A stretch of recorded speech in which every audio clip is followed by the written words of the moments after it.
Welcome to Skytech-Lens. The American EV industry is facing a crisis. Canada, our main supplier of high-grade nickel, just suspended shipments in response to new U.S. tariffs, threatening jobs, prices, and the future of electric vehicles in North America. The U.S. imposed sweeping tariffs on a range of raw materials, including those essential for high-tech manufacturing and clean energy. The move was designed to protect American industries from foreign competition and encourage companies to source more materials domestically. The goal was clear: boost domestic production, create jobs, and strengthen the nation's industrial backbone. But when it comes to battery-grade nickel, a metal crucial for electric vehicle batteries, America depends almost entirely on its northern neighbor Canada for supply. These tariffs didn't just raise costs for automakers, they upended entire business models overnight, forcing companies to rethink their supply chains and production strategies. Suddenly, Ford, GM, and Tesla were hit with massive surcharges on a critical EV component, threatening their ability to compete in the fast-growing electric vehicle market. And it's not as simple as finding a new supplier. Battery-grade nickel is highly specialized, with strict quality standards that only a few producers worldwide can meet. The result? Widespread supply chain chaos, production delays, and mounting uncertainty for both manufacturers and workers. The ripple effects were felt across the industry. As costs soared, the dream of affordable EVs slipped further away for many families, putting electric vehicles out of reach for average consumers. Automakers couldn't absorb the financial hit, so sticker prices climbed, and the market for new EVs shrank as buyers hesitated. Ironically, the policy meant to help U.S. industry ended up hurting it, slowing EV adoption, undermining climate goals, and making it harder to compete globally. It was a classic case of one government policy sabotaging another, where the best intentions collided with the complex realities of global supply chains. Canada didn't hesitate for a moment. They hit back fast, showing the world they were ready to defend their interests with precision and resolve. In a bold move, Canada suspended all nickel exports to the U.S., instantly disrupting a critical supply chain for American industry and sending a clear message that they wouldn't be pushed around. But instead of launching a broad, unfocused trade war, Canadian leaders chose a smarter path. They zeroed in on the heart of the dispute: nickel, a metal essential for batteries and clean tech.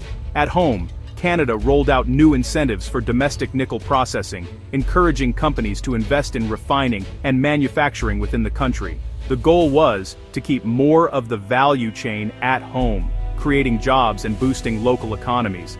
They doubled down on green nickel, produced with low-carbon, environmentally friendly methods. This not only set Canada apart from competitors, but also appealed to global companies seeking sustainable sources. Canada's government and industry leaders aggressively marketed this clean nickel to Europe and Asia, positioning it as the responsible choice for the future of electric vehicles and renewable energy.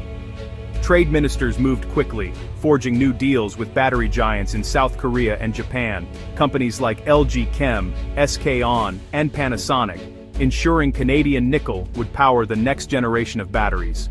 Canada wasn't just defending itself. It was seizing the opportunity to become a global leader in clean battery materials, aiming to shape the future of the industry. By diversifying its customer base and building new alliances, Canada turned a defensive move into a bold, forward-looking industrial strategy that would pay dividends for years to come. Meanwhile, the U.S. was left scrambling for alternatives, facing production delays and uncertainty as Canada built new partnerships and strengthened its global position. This wasn't just a simple act of retaliation, it was a calculated play to reshape the global nickel market, influence prices, and set new standards for responsible sourcing. In the end, Canada proved it wouldn't be a passive victim in this trade dispute. Instead, it emerged as a determined, innovative force, ready to lead in the new era of clean technology and global trade.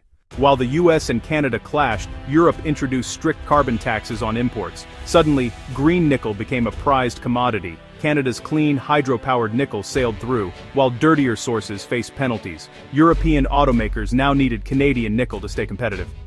The US tariffs, meanwhile, pushed American automakers toward costlier, high-carbon sources, hurting their global prospects. Canada's long-term green investments paid off, while the US looked stuck in the past. The world's supply chain split into green and non-green camps, and Canada led the way. The pressure on Washington was now global, not just local. The backlash was immediate. Detroit's automakers warned of production slowdowns and soaring EV prices. National security officials worried about damaging ties with Canada, America's most reliable ally. The administration faced a dilemma: stick with tariffs or find a way out. Behind closed doors, talk of a national security exemption gained traction, a face-saving way to restore nickel imports. But politics complicated everything, with domestic mining interests pushing back. The result? Uncertainty, stalled production, and billions of dollars at risk. Automakers and consumers waited anxiously for a resolution. The future of America's EV industry hung in the balance. As the dust settled, Canada emerged stronger. They forced the US to confront its dependency and built new alliances with Europe and Asia. Canada is now a global player in the green economy, not just a supplier. The US risks falling behind as other automakers, powered by Canadian nickel, race ahead. By proving itself unreliable, the US pushed Canada to invest in its own processing and battery manufacturing. Soon, America could be competing against Canadian-made batteries and EVs. The window for US leadership in the EV transition is closing fast. Canada's bold move secured its future in the global supply chain. The US faces a choice: adapt or lose ground in the green revolution. The stakes have never been higher. Canada turned a looming threat into a remarkable opportunity, cementing its position as the world's top supplier of green nickel. By investing in cleaner mining technologies and prioritizing environmental standards, Canada not only protected its own industry, but also set a new global benchmark for sustainable resource extraction. This bold move attracted international attention and investment, putting Canada at the forefront of the green energy transition. Canadian leaders deepened economic ties with Europe and Asia, forging new trade agreements and launching a national push to move up the battery value chain. By focusing on advanced manufacturing and research, Canada positioned itself as a critical player in the global electric vehicle revolution, ensuring its nickel would power the batteries of tomorrow. Meanwhile, the US faced unintended consequences. Its tariffs, meant to protect domestic industries, ended up backfiring, disrupting supply chains, hurting automakers, and straining its most important alliance with Canada. American workers grew anxious as factories slowed and dealerships emptied, highlighting the risks of isolationist policies in a globalized world. The lesson is clear: old-school protectionism simply doesn't work in a connected green economy. Collaboration and open trade are essential for progress, especially as the world races toward cleaner energy solutions and new technologies. The US now faces a pivotal decision. It must resolve the tariff issue and fundamentally rethink its critical mineral strategy, balancing national interests with the realities of global supply chains. That means investing in domestic innovation and infrastructure, but also building real, lasting partnerships with trusted allies like Canada.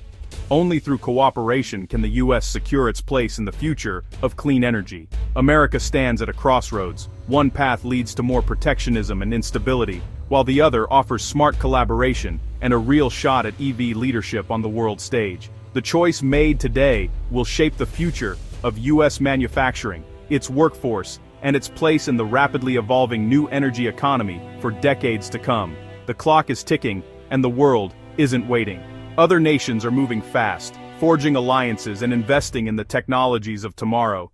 The next move is America's to make, and the stakes couldn't be higher. The nickel standoff shows how global politics shapes what's in your driveway. Will the US fix the tariff mess and catch up, or fall further behind in the EV race? What do you think? Has this changed your view on EVs or America's role in the green transition? Drop your thoughts below, and let's talk about the future. Thanks for watching. Subscribe the channel for more updates.